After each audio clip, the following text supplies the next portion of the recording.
Halo, apa kabar semuanya? Kembali lagi di acara Bu Blessing hari ini dengan tema dari kita untuk semua menjadi lebih baik.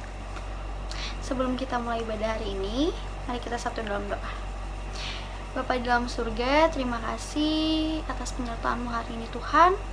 Engkau masih beri kami anugerah, kesempatan untuk berkumpul melalui acara Bu Blessing ini Tuhan. Tuhan berkati ibadah kami dari awal hingga akhir. Tuhan berkati juga yang mengambil bagian, Engkau tetap beri berkat yang berkelimpahan Tuhan. Kami buka ibadah kami hari ini hanya di dalam nama Tuhan Yesus kami mengucap syukur, haleluya, amin. Selamat menyaksikan. Haleluya. Kasih yang begitu besar, lebih kuat dari dosa. Kasih yang menemukanku, selamatkan dan pulihkanku. Ku naikkan syukur, ku naikkan syukurku.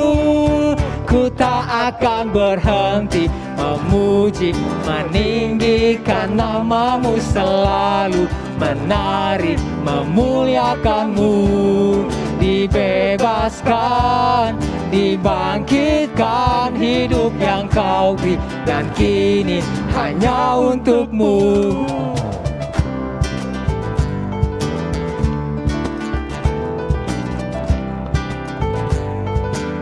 Katakan kasih yang begitu besar, kasih yang begitu besar, lebih kuat dari dosa. Kasih yang menemukanku, selamatkan dan pulihkanku. Ku naikkan syukur, syukurku. Ku tak akan berhenti memuji, meninggikan nama-Mu, selalu menari, memuliakan-Mu. Dibebaskan, dibangkitkan, hidup yang Kau beri dan kini hanya untuk-Ku. Tak akan berhenti memuji, meninggikan nama-Mu, selalu menari, memuliakan-Mu. Dibebaskan, dibangkitkan, hidup yang Kau beri dan kini hanya untuk-Mu.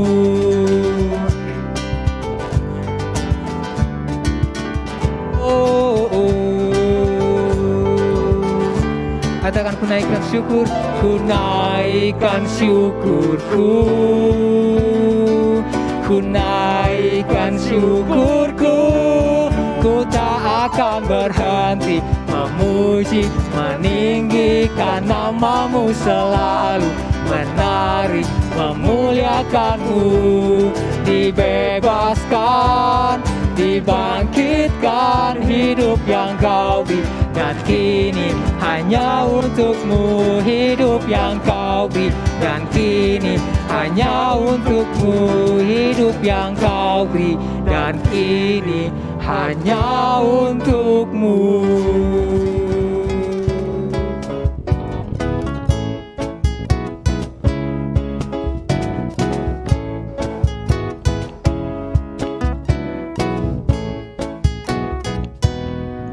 Apa yang tak pernah dilihat mata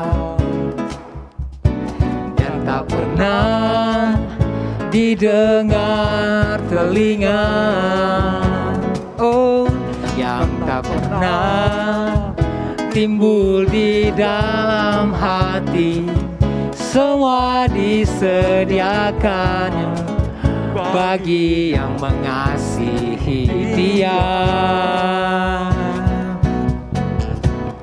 Allah sanggup melakukan segala perkara, dulu, sekarang, dan selamanya. Kuasa-Nya tidak berubah. Allah sanggup melakukan segala perkara, dulu, sekarang, dan selamanya, kuasanya tak berubah.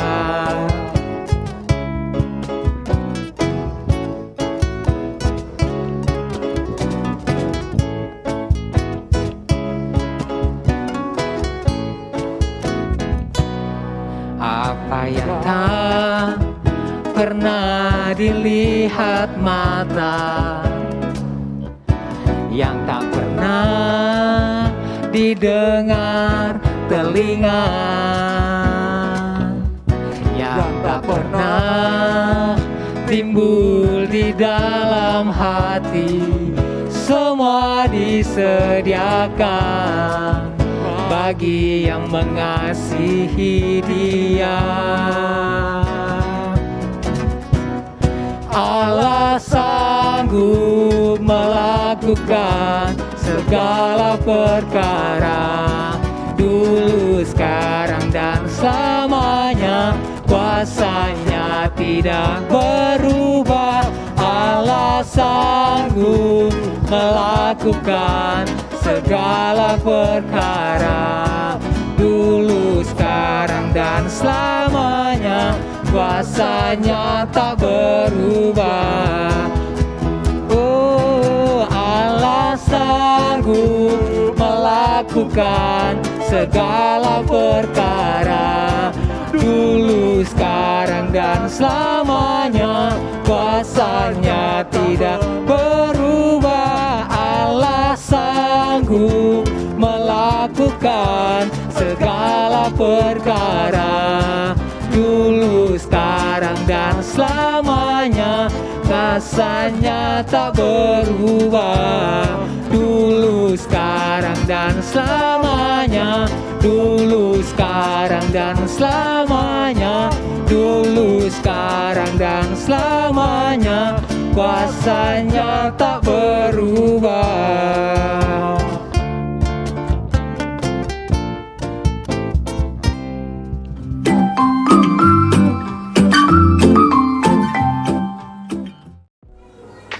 Proklamasi. Kami, bangsa Indonesia, dengan ini menyatakan kemerdekaan Indonesia. Hal-hal yang mengenai pemindahan kekuasaan dan lain-lain diselenggarakan dengan cara saksama dan dalam tempo yang sesingkat-singkatnya. Jakarta, 17 Agustus 1945. Atas nama bangsa Indonesia, Soekarno-Hatta.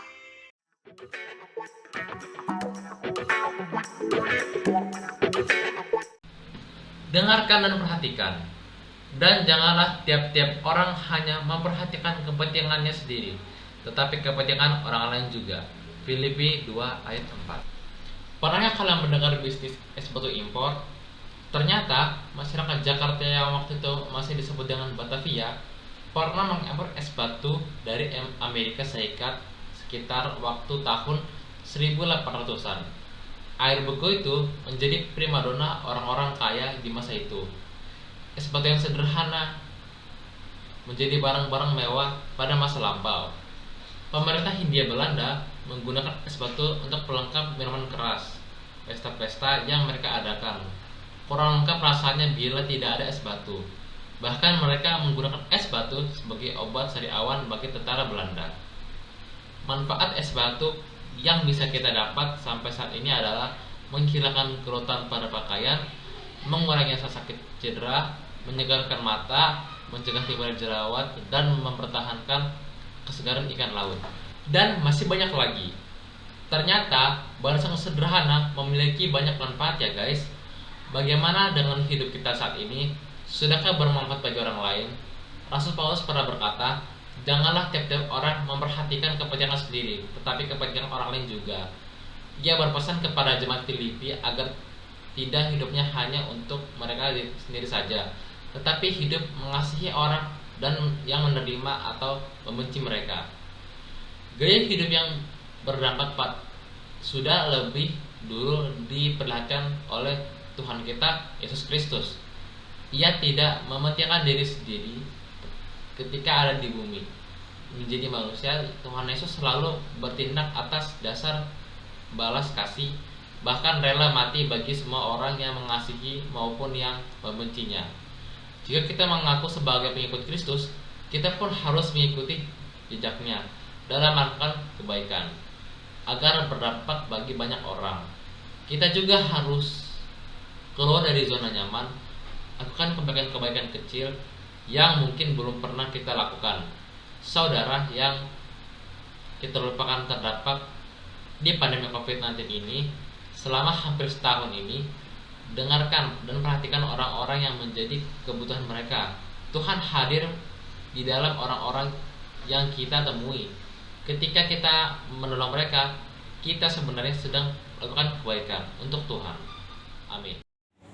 Saudara yang kekasih dalam Tuhan, selamat siang. Salam jumpa kita lewat Zoom siang hari ini. Kita dapat berterima kasih kepada Tuhan karena Tuhan izinkan kita jumpa melalui Zoom siang hari ini. Sebelum kita belajar firman Tuhan, mari kita berdoa. Bapa kami di dalam surga, Bapa dalam nama Yesus Kristus Tuhan dan Juru Selamat kami, puji dan syukur kami naikkan padamu Tuhan, karena kasih dan setia Tuhan tiada hentinya di dalam hidup kami. Dan oleh itu Tuhan, hingga jam saat ini kami dalam keadaan baik dan sehat. Itu semata-mata karena anugerah dan kemurahan Tuhan. Dan olehnya itu Tuhan, sebelumnya Tuhan hamba berbicara, belajar akan kebenaran-Mu. Tuhan tolong urapi hamba, penuh dengan kekurangan dan keterbatasan. Tapi hamba percaya Roh-Mu yang kudus itu Tuhan akan mengajar, akan menuntun untuk memberikan kami hikmat pengertian tentang kebenaran-Mu. Terpuji-puji nama-Mu Bapa kekal selamanya. Mari Roh Kudus berbicara kepada kami, karena kami siap untuk mendengarkan, dan kami akan melakukan membaca firman-Mu di dalam nama Tuhan Yesus Kristus, Tuhan dan Juru Selamat kami. Haleluya, amin. Saudara yang kekasih dalam Tuhan, mari kita membaca firman Allah dari dalam 1 Timotius pasal yang ketiga.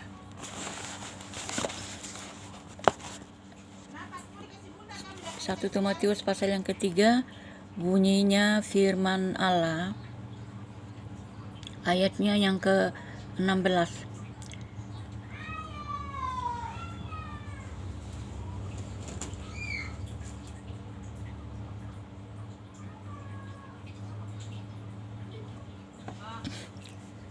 Dan sesungguhnya agunglah rahasia ibadah kita. Dia yang telah menyatakan dirinya dalam rupa manusia, dibenarkan di dalam roh, yang menampakkan dirinya kepada malaikat-malaikat, diberitakan di antara bangsa-bangsa yang tidak mengenal Allah, yang dipercayai dalam dunia, diangkat dalam kemuliaan. Saudara yang kekasih dalam Tuhan, demikianlah pembacaan kita yang saya pilih dari dalam 1 Timotius pasalnya yang ke-3 ayatnya yang ke-16. Di sini berbicara tentang betapa agungnya rahasia ibadah kita itu. Apa yang membuatnya agung dan rahasianya itu tentang ibadah kita, saudara-saudara yang kekasih dalam Tuhan, yang membuat dia agung, yaitu di mana kita dapat berhubungan langsung secara pribadi kepada Tuhan. Itu satu. Dan yang kedua, Tuhan itu dapat ditemui di mana saja. Tidak pakai waktu tertentu, tidak pakai saatnya di mana kita berada. Tuhan itu bisa ditemui kapan saja. Apakah itu kita berkelompok, apakah itu kita sendiri, apakah itu kita banyak orang, apakah itu kita 2 atau 3 orang. Tuhan itu gampang saja ditemui. Karena apa? Karena itulah keagungan Tuhan. Tuhan tidak mempunyai batasan-batasan kepada umatnya, karena dia mau supaya kita lebih dekat lagi kepadanya. Karena apa? Karena kita itu mirip dengan Tuhan. Karena dikatakan firman Allah, Tuhan punya gambar sama dengan kita. Dan olehnya itu Tuhan ingin supaya manusia yang sudah diciptakannya itu lebih dekat lagi kepada dia. Artinya tidak ada hubungannya putus sama sekali. Dan olehnya itu makanya dikatakan di situ, agunglah rahasia ibadah kita itu. Mengapa agung? Karena Tuhan ada itu di dalam setiap ibadah kita. Di mana kita berada, kita berhubungan dengan Tuhan. Tuhan ada di situ. Tuhan tidak bilang, nanti kamu banyak-banyak baru saya bisa hadir di situ. Nanti dalam ibadah besar-besar baru saya bisa hadir di situ. Di mana saja, kapan saja, Tuhan tetap hadir. Yang penting, satu, hati kita, jiwa kita terbuka kepada Tuhan. Mau melekat kepada Tuhan. Karena apa? Karena Tuhan itu mau dipuji, Tuhan itu mau disanjung, Tuhan itu mau dipermuliakan, Tuhan itu mau disembah. Karena apa? Dia menciptakan umat manusia supaya dia disembah. Karena dia adalah pencipta alam semesta ini. Dia menciptakan saya, dia menciptakan saudara-saudara semua. Kita umat yang percaya kepadanya, bahkan umat yang tidak percaya kepadanya juga dia telah menciptakannya. Sekalipun mereka tidak percaya, tetapi dia tetap menanti orang-orang yang mau datang menerima dia sebagai Tuhan dan Juru Selamatnya. Nah, olehnya itu, saudara yang kekasih dalam Tuhan, makanya dikatakan di sini, agunglah rahasia ibadah itu. Karena apa? Di situ kita bisa memuji Tuhan, di situ kita bisa memuliakan nama Tuhan. Mungkin saudara pada saat mungkin sedang masak, saudara memuji nama Tuhan, saudara sedang beribadah kepada Tuhan. Disitulah keagungan Tuhan. Mungkin saudara sedang dalam kendaraan, saudara memuji nama Tuhan. Itu ada Tuhan di situ. Berarti saudara sedang berhubungan kepada Tuhan. Saudara sedang ibadah kepada Tuhan. Nah, olehnya itu disitulah keagungan Tuhan. Tuhan tidak memilih tempat, Tuhan tidak memilih keadaan di mana kita berada, tetapi Tuhan menginginkan kita punya hati itu dekat kepadanya. Dan olehnya itu makanya di sini dikatakan agunglah rahasia ibadah kita. Agung, karena apa? Karena Tuhan ada hadir di setiap ibadah di mana kita lakukan. Apakah itu perorangan, apakah itu pada saat kita ibadah raya, apakah itu kita melakukan doa pribadi, doa bersama dengan keluarga, doa di mana saja, disitulah keagungan Tuhan. Tuhan di kapan saja ditemui bisa. Karena ada ayat mengatakan bahwa bila Tuhan itu masih bisa ditemui, mari kita temui. Sebab ada saatnya nanti Tuhan itu tidak bisa ditemui. Dan olehnya itu, saudara-saudara yang kekasih dalam Tuhan, di bagian bawah dikatakan bahwa dibenarkan di dalam roh. Roh di sini berbicara Roh Kudus itu sendiri. Tuhan itu dibenarkan di antara seluruh Tuhan yang ada di atas muka bumi, yang menampakkan diri kepada malaikat-malaikat. Jadi malaikat itu adalah utusannya, diutus ke atas muka bumi bila ada sesuatu yang akan terjadi, diperlihatkan kepada orang-orang yang tertentu. Nah, di bagian bawahnya dikatakan diberitakan di antara bangsa-bangsa yang tidak mengenal Allah. Bapak Ibu yang kekasih dan saudara-saudara yang kekasih dalam Tuhan, sekarang zamannya firman Tuhan itu terbuka, tidak bisa ditutup-tutupi. Sekarang melalui alat-alat elektronik yang ada di tangan kita masing-masing, firman Allah itu disampaikan, diberitakan di mana-mana kepada orang yang tidak mengenal Allah, dan bahkan kepada orang yang mengenal Allah diberitakan. Itu urusannya, mereka terima atau tidak, itu terserah mereka. Makanya dikatakan di sini, diberitakan di antara bangsa-bangsa yang tidak mengenal Allah. Saudara-saudara yang kekasih dalam Tuhan, Injil sekarang sedang disampaikan di seluruh bumi ini. Dengan berbagai-bagai macam caranya Tuhan memakai orang-orang yang Tuhan pilih. Orang-orang yang Tuhan pilih. Banyak sekarang orang-orang yang Tuhan pilih. Orang-orang yang tidak disangka. Banyak sekarang Tuhan pilih untuk dipakai sebagai alatnya, menyampaikan firman di antara bangsa-bangsa yang tidak mengenal akan Allah. Dan olehnya itu dipercayai di dalam dunia, diangkat dalam kemuliaan. Jadi Tuhan itu ada di atas segala-galanya.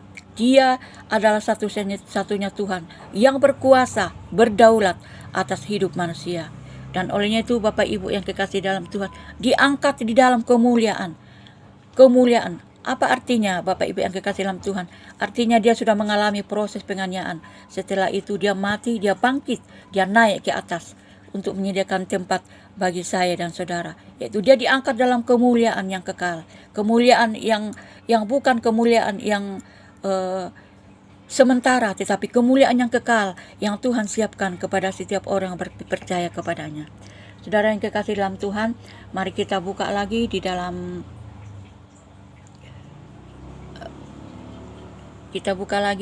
Roma 12.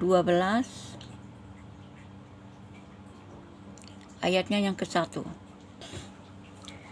Firman Allah berbunyi demikian, "Karena itu saudara-saudara, demi kemurahan Allah, aku menasihatkan kamu supaya kamu mempersembahkan tubuhmu sebagai persembahan yang hidup, yang kudus, dan yang berkenan kepada Allah.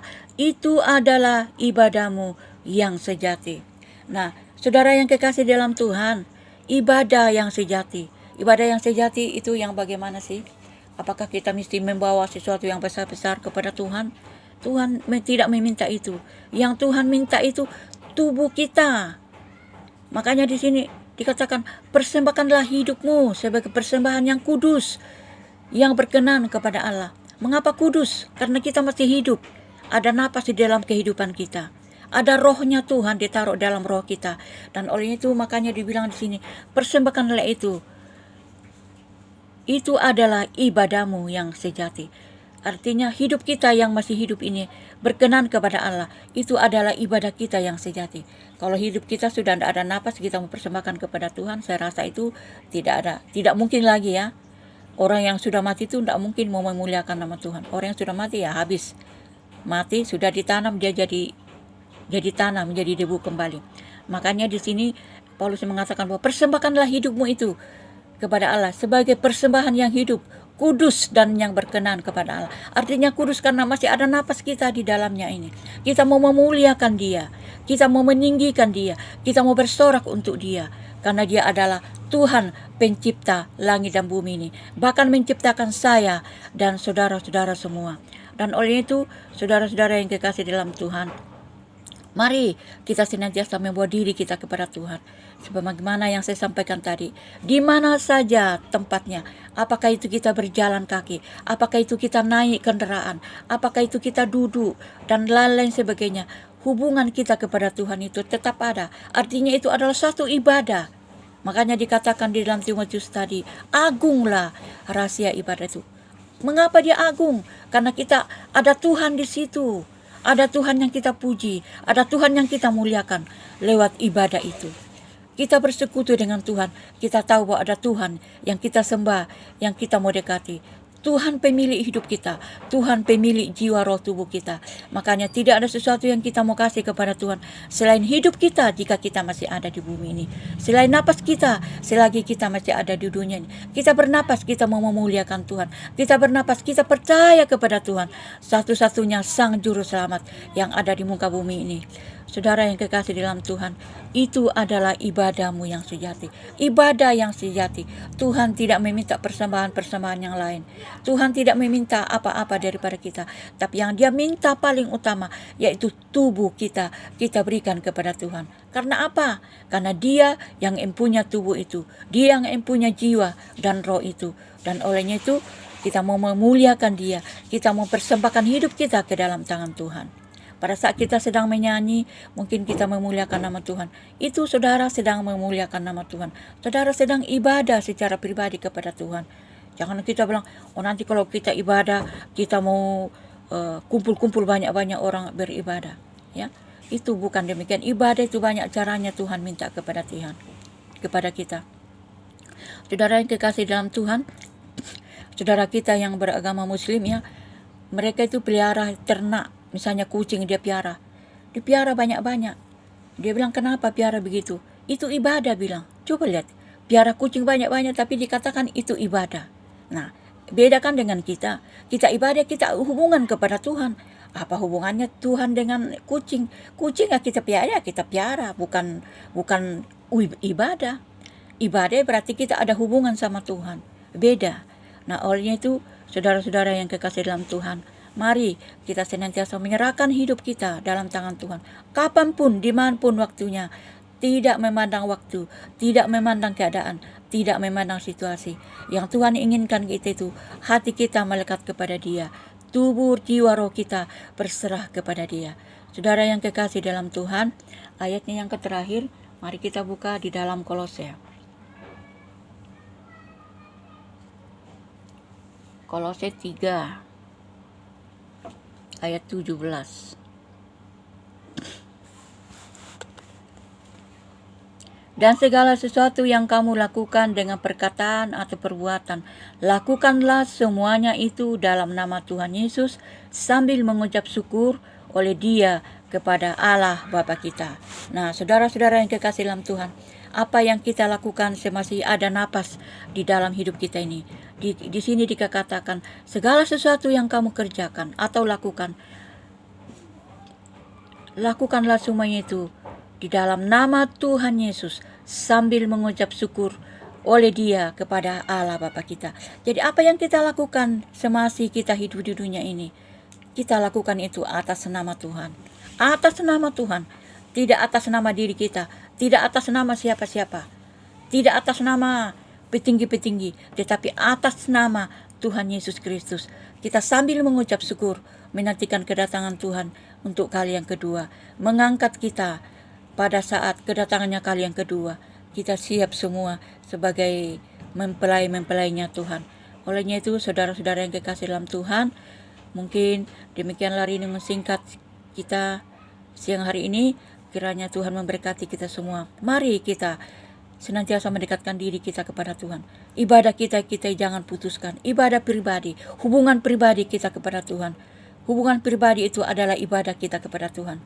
Pada saat dalam keadaan apa saja, mungkin kita dalam menghadapi persoalan hidup, persoalan pribadi, mungkin kita mengalami kesusahan, mungkin kita baru mengalami duka cita. Satu-satunya yang kita mau lakukan, kita senantiasa menghadapkan diri kita kepada Tuhan, yaitu ibadah pribadi kita kepada Tuhan. Kita tidak putus hubungan kita kepada Tuhan. Itu adalah satu contoh ibadah yang Tuhan inginkan di dalam hidup kita semasih kita ada di atas muka bumi. Terpujilah nama Tuhan kekal selama-lamanya. Mari kita tutup di dalam doa. Bapa di surga, terima kasih buat hari ini kami sudah belajar firman-Mu. Tuhan tolong urapi, berkati, supaya lewat kebenaran firman Tuhan hari ini kami dikuatkan, kami dituntun, dan kami dipimpin. Sebab kami menyadari Tuhan hidup kami, tanpa Tuhan kami tidak bisa melakukan apa-apa. Tetapi jika Tuhan ada bersama dengan kami berterima kasih karena Tuhan adalah pemimpin kami, Tuhan adalah junjungan kami yang memberikan kami kemampuan, mengajar kami berpikir, mengajar kami untuk menjalankan hidup kami di atas muka bumi ini. Berkati firman-Mu, berkati kami semua yang sudah mendengarkannya. Di dalam nama Tuhan Yesus Kristus, kami mengucap syukur dan berterima kasih buat firman-Mu siang hari ini. Haleluya. Amin. Kekuatan di hidupku ku dapat dalam Yesus.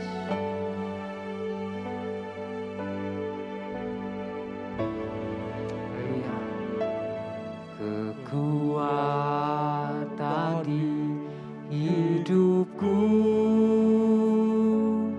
ku dapat dalam Yesus.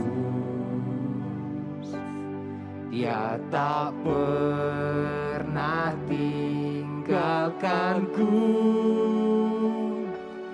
setia menopangku, berseru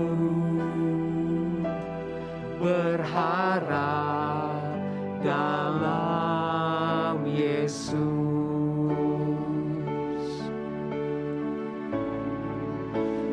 Ajaib Kau Tuhan, penuh kuasa, sanggup pulihkan keadaanku.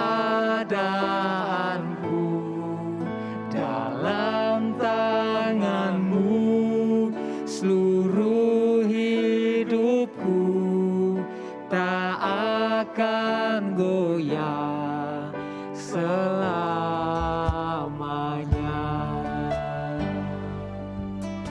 Kasih Yesus,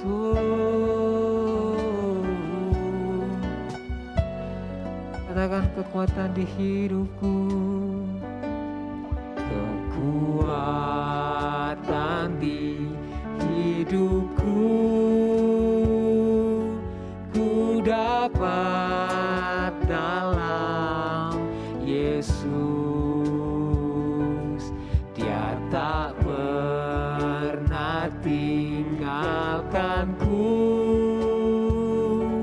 setia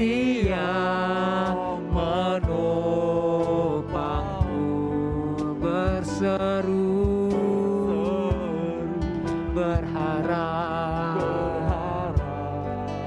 dalam Yesus. Katakan ajaib Tuhan, ajaib Kau Tuhan, penuh kuasa, sanggup pulihkan keadaanku.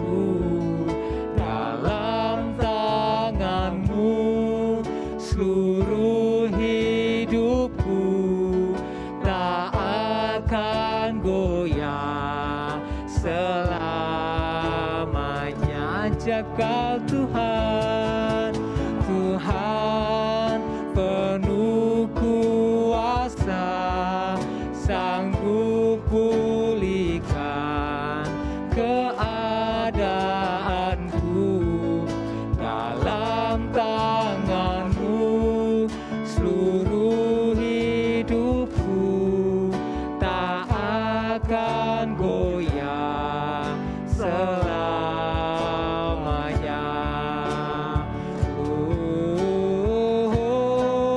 Ajaib Kau Tuhan, penuh kuasa, sanggup pulihkan keadaanku. Dalam tangan-Mu seluruh hidupku tak akan goyah selamanya, tak akan goyah selamanya, tak akan goyah selamanya. Puji Tuhan, ibadah kita telah selesai. Biarlah apa yang kita saksikan bisa menjadi berkat dan bisa kita lakukan di kehidupan sehari-hari. Sampai bertemu di acara Rabu Blessing selanjutnya. Tetap semangat, tetap jaga kesehatan. Tuhan Yesus memberkati. Shalom.